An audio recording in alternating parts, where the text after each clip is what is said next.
Then, scientists realized that there was another option: cases of feral children. Children who by accident had been taken away from society and had grown in isolation from society. Some people believe that by studying such cases, you could really see what was natural about human beings and what in a human being is social or is acquired. Scientists now believe that nearly all babies are born with the ability to learn to speak. But in order to master language, they have to hear it during their formative years. This appears to have been true of John Sabunya in Uganda. Although the facts of his early childhood are unclear, it appears that the boy was deprived of human contact for a period of between 6 months and a year. When the young child was brought out of the jungle and into the Ugandan village as a frightened wild boy, he too had trouble making himself understood.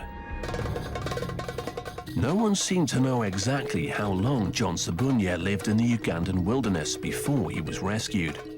But what is clear is that during that time, and isolated from all human contact, he apparently lost the ability to communicate with people.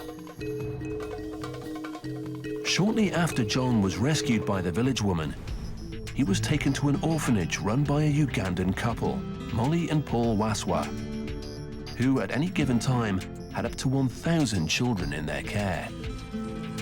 But Molly admits that John was different from all the other children. Just 4 years old, John left his house and ran into the darkness of the jungle. Molly believes that it was here, nestled among the trees, alone and helpless, that John came face to face with the vervet monkeys. 12 years later, John Sabunya is living happily with his new family. Now 17 years old, he still lives at the orphanage, but as the adopted son of Molly and Paul.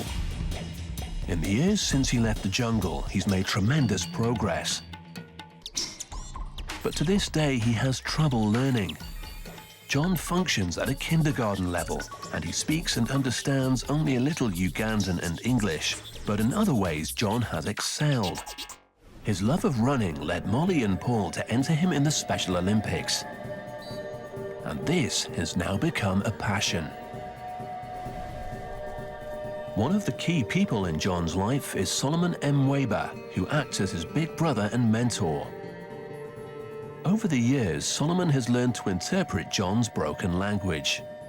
John has become used to the urban world of Kampala. But we've asked